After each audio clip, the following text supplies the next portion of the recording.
Just hold on.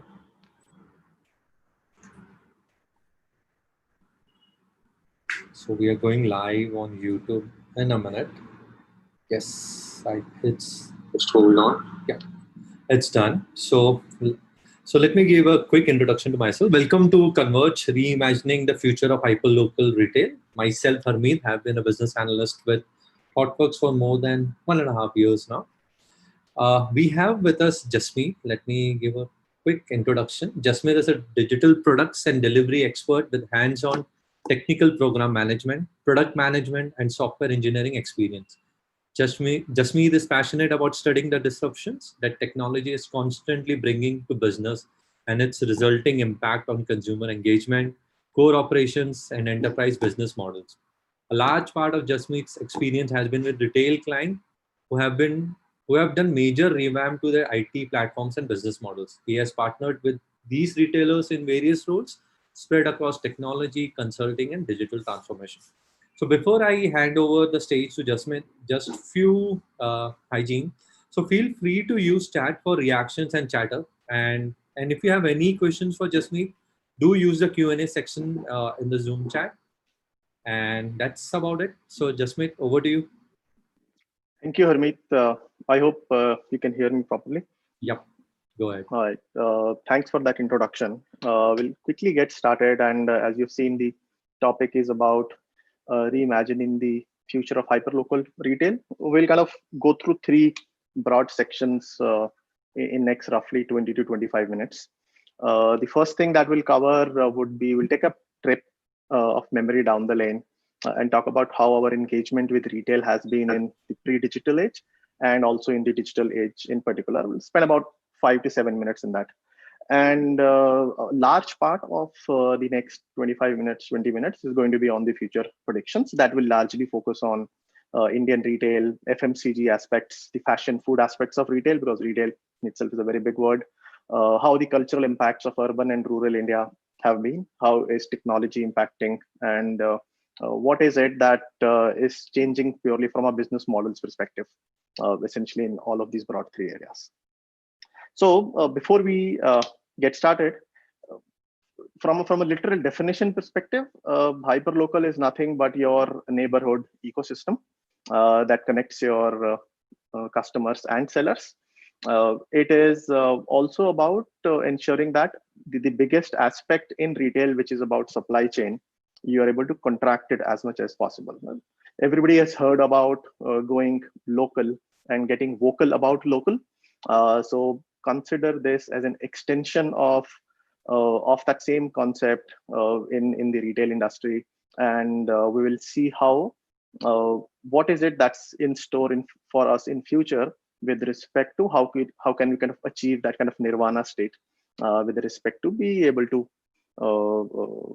kind of contract the supply chain and match the immediate demand of the sellers and the customers in particular. In the pre-digital era, which was roughly between starting 80s to early 2000s, and I've kind of taken 80s because that is the earliest memory I have of the pre-digital era, because that's the time when 80s and 90s is when I grew up as well. The most common ways of shopping essentially were around these four broad areas, right? The location was our neighborhood location, which was for the majority of the needs. You could walk down about 70 to 80% of the urban and the middle class needs were kind of met with the neighborhood locations. Our relationships with our nearby store, our Gupta ji store and Gupta uncle and Agarwal uncle and everybody else who's kind of run their small shops was a one-on-one relationship specifically. All transactions that we had were in kind of cash. Credit was also in place, but then there were scenarios where there were weekly credit registers that were maintained. There were monthly credit registers that were maintained, and that was solely on the basis of the relationship that you would have kind of had with the shop owners and the proprietors. The home deliveries were a luxury. So unless you knew your uncle very well, he would not send his boy, he would not send his helper to deliver bread or eggs or anybody else to your house. So everything largely in those 10 to 15, 20 years kind of revolved around that area. And what we know, all of them in today's terms, essentially are the location, the mode of transaction, customer engagement, and the business model. Go down was a word that was very oftenly used. It's kind of very sparsely used nowadays, but then everything went into a godam or a go down, purely from a storage perspective. What started happening around the same time when we went into the 91s area is that the two types of changes that happened. The first change was around what you see on the top of the line are the accelerator events that happened across the world. Economic reforms happened in 91, the big event of the internet launching in 95, government allowed private ISPs, 51% FDI was allowed in single retail as we kind of moved to 2006. And then obviously the great financial crisis happened in 2008 as well. And on the bottom of the line, what you see is the parallel impact that it had on the retail specific items. Shoppers Stop was one of the first stores to open in India. And 2001 and 2006 were big years. That is when Big Bazaar, Spencer's, Reliance Retail, and its subsidiaries, a lot of consolidation started happening. DMart, as we know today, came to existence in 2002 as well. So essentially, there was a shift happening from neighborhood stores to large format stores. And that was also because of the spur in demand that had resulted because of the economic reforms. And a lot of consumerism started impacting. We started seeing a lot of consumerism in the rise of the middle class, essentially, is what happened during these 5 to 10 years specifically.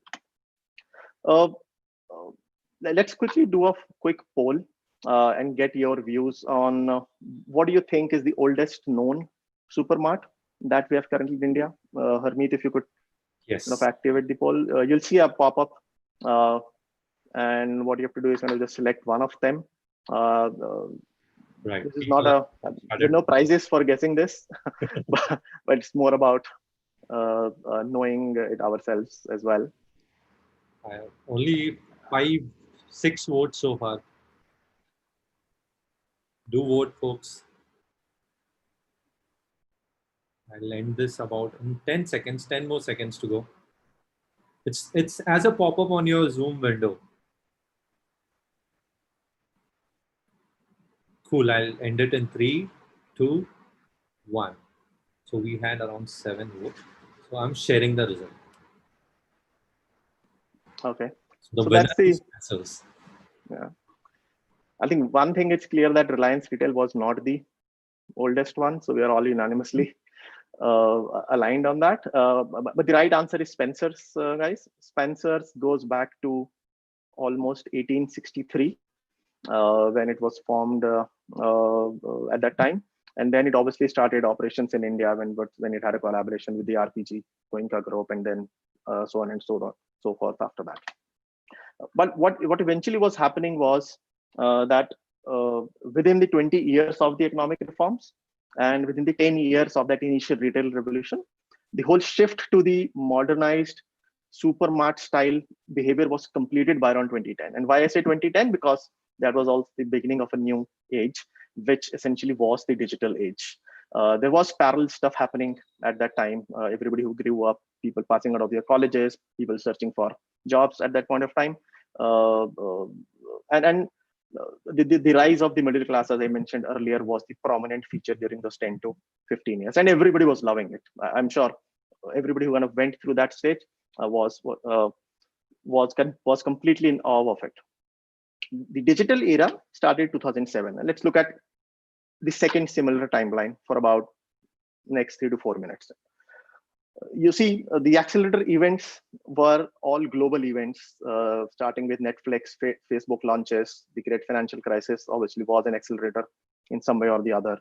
2012 saw a big event where 100% FDI was allowed in single brand, but then there were sourcing restrictions with respect to 30% that should be sourced from within the from local sources only. The big deal of WhatsApp happened. $19 billion when Facebook bought it. Demonetization obviously was the accelerator in its own form for the retail banking and the payment industry. And then by 2019, which was like as early as last year, the internet penetration in India had gone up to 50%. and the number of rural consumers was more than what the urban consumers are. That is the rise of the Bharat. That is the rise of the actual demand that is going to come in. And obviously, we are all going through the big year of 2020, which obviously nobody will forget for a long, long time to come. From a retail perspective, 2007 was the big industry, was the big year. Flipkart, Mantra, Infibeam joined the bandwagon. They started their shops. Snapdeal, Big Basket kind of launched formally. Amazon entered with Junglee.com, and then ultimately they launched in 2013. Obviously, this is history now because they saw about 10,000 orders on the first day itself, which was a huge, huge thing as compared to Flipkart. Flipkart saw about a dozen orders for initial few months as compared to Amazon. So the industry kind of moved forward so much from 2007 to 2012. Consolidation happened with Flipkart acquiring Mantra. Swiggy became a unicorn somewhere in 2018 approximately with a lot of valuation. The startup culture was in fact moving at a very, very fast pace. And then second level of consolidation is what we are seeing in last 2 to 3 years. This is where the online retailers and the offline retailers are gradually coming together. We saw this with Amazon acquiring a stake in future coupons, and with the latest round of investments that have been done in the Geo platforms in particular, right? So this 2020 will be remembered for the COVID-19, but it will also be remembered for what Geo is trying to bring to us purely from a retail perspective. And I added this timeline day before yesterday when there were news about Reliance in talks to acquire Future Retail because of the debt condition that's there in Future Retail. But I think there are some issues with Kishore Bayani's own personal debt that is being sorted out. So this is not confirmed, but then I think we'll have to see it next week how it flows. But net, it took another 10 years from 2010 onwards to shift to the next stage of digital and the digital age to kind of reach at its peak as it stands as of today. Is it the peak right now? Very difficult to say, but has it moved and has it crossed the chasm in a typical evolution life cycle? It probably has in majority of the areas that we kind of look at it. So let's take a pause and see where has it taken us. Jeff Bezos, in one of the company all hands, and this is all coming from news that's there in public domain. I obviously did not attend the all hands.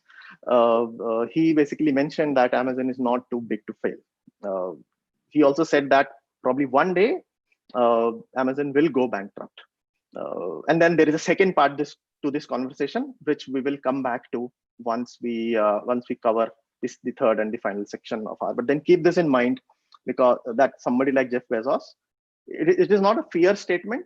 I don't think he's creating fear in everybody that we will fail, but he's probably trying to be a lot more risk averse than what everybody would be. And then we'll see the reason of it as we kind of move forward. So let's look at what the ideas of the future will look like. Now that everything has happened until 2020, next 20 to 25 to 30 years approximately. And these ideas range across the various business models that we know of. We'll touch base upon customer experience, we'll touch base the core aspect of supply chain, which forms the basis foundation, and then also the technology aspects as well. Let's do a quick poll, 10 seconds only. I think I'm running kind of slightly slower on time. Quick views from the group on what do you think, which are the technology advancements that are most excited about? I'm personally excited about big data and analytics, and about the XR technologies as well. So I'm going to choose them. Last 5 seconds, folks, for the vote. Come on. We have got a lot of votes. So ending in 3, 2, 1. Let me quickly share the results. Yeah, there you go. Nice.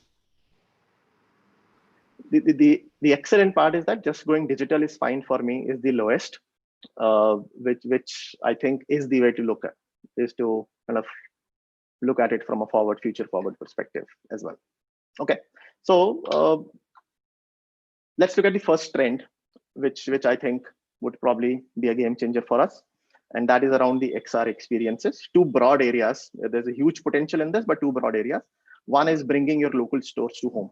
So you utilize the virtual supermarket layouts, use HMDs, and then get an immersive experience. The second is about an enhanced version of try and buy. So the biggest differentiator here would probably be the fact that when you're able to feel the size, weight, and the fit. Imagine using a sensor that connects to your hand, or there's a small band that talks to your device, and you're able to kind of feel the dress or the t-shirt or the short or the shorts that you're wearing or the shoes that you're wearing, right?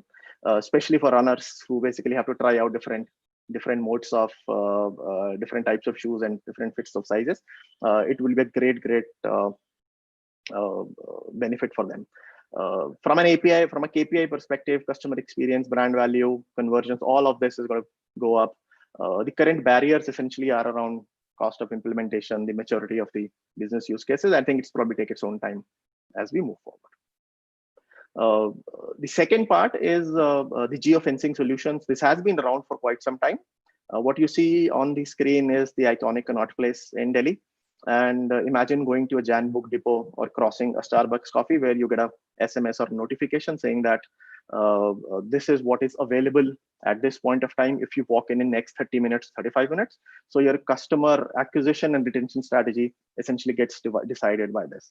And when you're able to bring the customer to your shop, you eventually convert him faster than what you would do in a normal random SMS scenario. There are privacy situations, security issues that come with the solution, which is why it probably has not kind of picked up so far. But and also the customer's behavior for notification. I have all my notifications switched off on my mobile device because they are like more of a disturbance than anything else. And I think once that kind of behavior changes, this particular solution will start creeping into our stores, into our solutions as well.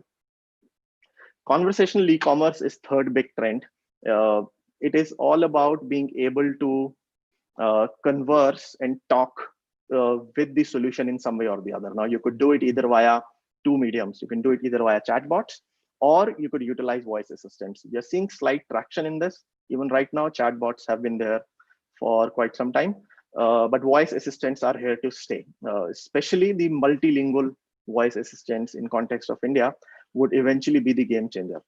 Also assume that in your own local hyperlocal space, if you are able to see an aggregation of your local stores, right from the local kirana shop to somebody who sells milk and somebody who sells kind of something else as well, you will be able to converse with them, create an aggregated order that gets delivered to your home, or you go and pick it up based on where the solution and the business model is going to be. So this is one big area which everybody is kind of looking forward to next 5 to 7 years in particular. Let's quickly jump to the world of supply chain, right from manufacturing to transport, wholesale, to the fact that it gets delivered, and then the solutions that come within the warehouses and the retailers. There are three broad areas which I feel will everybody will have to watch out for. The concepts around last mile delivery or pickup, which is right now the biggest area that needs innovation. Farm to fork is a concept that's coming up very nicely in last few 4 to 5 years in particular. And then the dark stores, essentially, that is not a new concept, but has got accelerated because of the COVID situation, and it's probably going to stay as well. Curbside pickups, rather than somebody delivering it for us, we are actually going to the store and then packing it up. We're picking it up and then also ensuring that there's a lot of trustworthy that comes in when I go and pick up, rather than some delivery boy coming in, right? So that kind of customer behavior will kind of drive this. Last mile delivery will see 4 or 5 broad areas, right? The advanced algorithms and analytics will continue to rule. They have been there, and then you will see advancements with respect to how the routes are calculated. There's a lot of research happening for last 5 to 10 years around delivery robots, drones, and everybody else, and areas around that. However, there are regulations which are preventing the further advancement of all of these areas, and I think the market will be slightly slow to pick them up. But this is something that's definitely one piece to watch out for in next 15 to 20 years in particular. Maybe slightly earlier as well, but I'm taking a conservative timeline. Dark stores, from a mass adoption perspective, will definitely accelerate, right? So if you look at it, the traditional large retailers are dividing their operations to operate as fulfillment centers, dark stores as well, and also customer service centers as well. There is an amalgamation happening between the digital retailers. Everything that Amazon does on Big Bazaar or more, or what they will eventually do to the Reliance retail aspect as well, would eventually decide how likes of Amazon are able to successfully spearhead in the current world and from an next door perspective. Our neighborhood stores, right? Somebody like a Bhagat Halwai, which is Agra's very famous halwai shop, and the local general stores essentially will convert their operations to serve as dark stores, either directly or indirectly as well. In fact, we were listening to a senior exec from Big Basket some time back, and the whole dark store strategy has helped them clear the disruptions that have been caused because of the current epidemic as well. And the last one in the chain essentially is about how well the startups in the agri-tech space will eventually reduce and shorten this supply chain, right? So your local farm produce goes to one specific collection center. The distance is like maybe 100 kilometers, 200 kilometers, and the Horeca chain essentially gets served through in the minimum possible time frame. There will be solutions, cold chain solutions, other storage solutions that will be needed. But net, as soon as you contract the supply chain, you obviously will be able to make a huge mark and then beat everything that is there purely from the traditional old supply chains as well. And these will be game changers. There are a couple of startups I know in Pune who are investing heavily on this, and the venture capitalist, the teams, that whole space is very, very excited about this area in particular. I personally kind of look forward to using something like Country Delight or Milk Basket. All of these are like startups who have beaten and contracted the supply chain. A quick timeline with respect to when all of this will kind of steer through. We see driverless cars probably taking the longest, while something like conversational commerce and farm to fork will eventually rule the world in next 5 to 10 years in particular.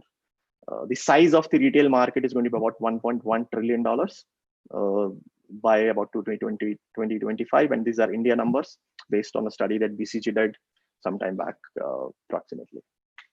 So at the end of the day, let's go back to what Jeff Bezos said to his team. Amazon is not too big to fail. But then when will we fail essentially is that when we stop to focus on our customers.